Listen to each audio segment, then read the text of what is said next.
Вуаля. Несколько страниц. Вуаля. Это не мое слово. Несколько страниц текстов. Вот ответ Москомнаследия. 7 пунктов с подпунктами про то, каких разрешений нет, какие территории не установлены, какие историко-культурные экспертизы не пройдены, какие охранные зоны попраны, какие выявленные памятники не учтены. Нет этого ничего. Я думаю, сейчас эти после этой территории, передачи эти это все экспертизы будет сочиняются учтено. заново. Что очень важно в этом проекте? Во-первых, идея этого проекта была заложена авторами, которые, кстати, разрушили историческую структуру города, уничтожили памятники истории в конце 19-го, начале 20 века, когда строили этот музей.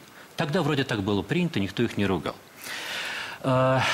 Идея музейского городка, музейного городка, по сегодняшнему это абсолютно правильная идея. Культурная функция в центре города должна превалировать. Чем больше культуры будет, чем больше культуры как функции, я имею в виду, чем больше она охватит пространство города не, может быть, надземного, а подземного, о чем я давно уже говорю, это правильно. Освоение подземного пространства не только для транспорта, но и для функций, для того, чтобы там люди что-то, может быть, даже и жили, не только работали. Наука достигнет таких высот, и люди будут жить под землей, и это будет нормально. Я хотел бы просто обратить ваше внимание, дорогие друзья, на то, что музейный городок предполагает не только собственно, помещения, предназначенные для экспозиций, но и, возможно, рестораны, возможно, какие-то сувенирные магазины. Да, действительно, практика существует в западных городах, но, может быть, кого-то смущает это из наших блогеров. Знаете, то, что самое ужасное в этом разговоре, то, что мы не обсуждаем проект вообще, и уровень этой дискуссии несколько пугает. Он как бы адекватен, к сожалению, той среде, в которой мы находимся. То есть любое изменение в том, что пока еще осталось, нас пугает, потому что все изменения, которые происходят к худшему.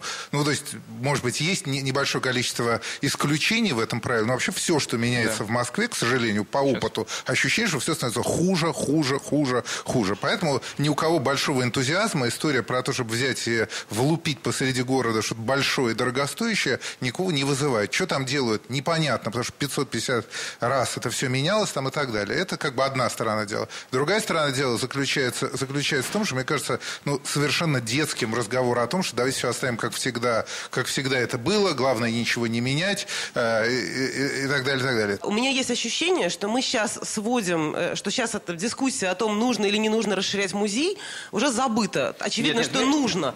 Что, собственно говоря, протестная составляющая связана с тем, что называется вкусовщина. Конкретно некоторым людям не нравятся стеклянные клумбы, конкретный проект, конкретные его архитектурные детали. Здесь есть Но очень это, много простите, аспектов. вещь совершенно никаким образом не имеющая никакого отношения к тому, надо или не надо реконструировать некоторую вещь. Потому что, вспоминая город Париж, где в Лувре построена пирамида, да?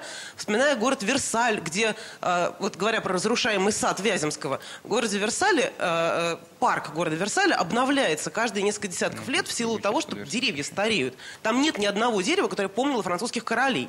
Если вещи не обновлять, не менять и не переделывать в связи с требованиями нового времени, то никакой культуры не получится, потому что получатся только старые, мохнатые, мшистые камни. Тут как-то в таком пренебрежительном тоне было сказано вкусовщина. Вкусовщина вообще искусство, это про вкусовщину на самом деле. Начну с того, что мне, во-первых, понравилась заставка ваша. И понравилась, вот в отличие от Ирины Александровны, она мне понравилась, поскольку я понял ее иронию и совершенно не увидел здесь оскорбления никакого, я почувствовал здесь очень важную тенденцию. Значит, речь идет о глобализации. Да? Некая такая универсализация мира. Да? Это мир, в который становится весь одномерным. И здесь трудно упрекать лично лорда Фостера в том, что он является, так сказать, проводником этого, но он является, несомненно, одним из самых существенных игроков в глобализации мирового пространства.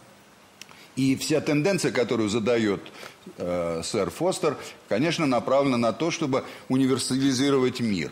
В этом смысле его проекты для Москвы, для Лондона, для Шанхая или для чего-нибудь другого, более-менее... Для Астаны, они более-менее идентичны. И в этом смысле его ощущение, его чувство контекста, то есть, можно так сказать, что, знаете, есть такие два понятия в архитектурной теории, есть, так сказать, чувство времени, Zeitgeist, и есть гениус лоци, да, значит, вот он как бы не человек гениуса лоци, он человек времени. Роман Клейн, человек Микрофон, пожалуйста. Я скажу об этом. Я тебе скажу, да. Нет, универсалистский проект, я скажу, извините. да, ну, как вся орденная архитектура, универсалистский проект. Универсалистский проект. Но я хочу сказать, что... Контекстуальное здание? Я тебе хочу Абсолютно сказать, что, тем не контекстуальное. менее, московская архитектура обладает некоторой идентичностью, которая отличает ее от Парижа, Нью-Йорка и других городов. И я бы хотел сказать, что... Имени Пушкина не самое московское здание, правильно? Не самое московское, но тем не менее мое детство прошло в этом музее. И я вам должен сказать, что этот проект, который мы сегодня обсуждаем, для меня он некоторая утрата, я бы сказал, идентичности. Да? Для меня в нем есть потеря некоего духа, потеря чувства места, которое меня вело в ваш, Ирина Александровна, музей. Ну, во-первых, у нас, вы знаете, в нашем ансамбле, это здание не принадлежит музею, но он в ансамбле территориально. Храм Святого Антипия, правда? У него две пристройки. Его просто изумительная центральная часть 16 век и две пристройки 18-го. В 18 веке люди считали возможным пристроить к храму 16 века две пристройки 18-го. Никто не падал в обморок и не устраивал пресс-клубов по этому случаю. Вот эти стеклянные окна, которые придумал Фостер, замечательный современный мотив. Он никому не мешает. Так же, как, в общем-то, извините, это мое мнение, вы можете с этим не соглашаться, гениальные пирамиды Пэя, это архитектор Пэй, который сделал это перед Лувром. Лувр не побоялся старое здание, а рядом построить современную пирамиду. Не побоялся, представьте себе. Так же, как 18 век не побоялся строя к церкви Святого Антипия 16 века. Это нормальное развитие города. Рустам В нем Ахматуллин, нет слово, пожалуйста. Ирина ни Александровна. богохульства, ничего. Напротив, город зажил, и все это принимают. И это великолепно сделано. Уважаемая Ирина Александровна, вы спасали церковь Антипы на Колымажном дворе от разрушения пристроек в ситуации до формирования советского охранного законодательства. То есть вы закидывали мнениями уважаемого архитектора. И, к счастью, это сделали. С тех пор законодательство сформировано. И нельзя просто так приделать предел к храму сейчас, как можно было в XVIII веке.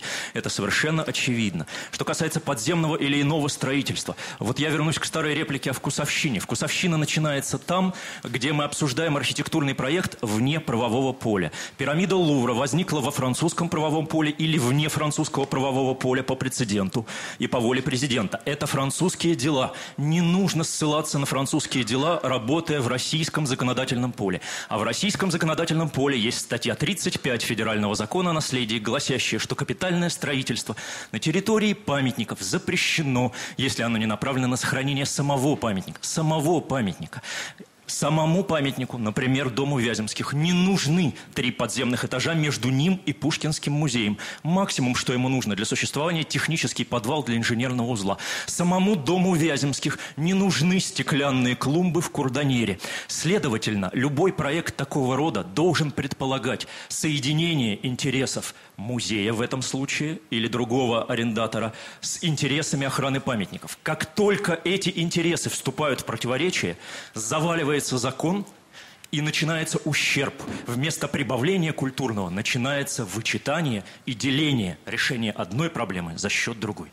Да, Вы пожалуйста. абсолютизируете закон. Мало ли какие законы принимали в советское время. Я не абсолютизирую закон. Я стараюсь его соблюдать. Проект замечательный у Фостера. Можно построить это в Сколково. Почему Памятников. нужно менять законы? Почему нужно делать комплекс всяких вещей, чтобы уважаемый мною архитектор заработал 10 миллионов долларов? Значит, по поводу изменения законов очередная ложная информация. Министерство культуры дало разъяснение, не надо менять никакие законы, все законом предусмотрено. Освоение подземного пространства на территории памятников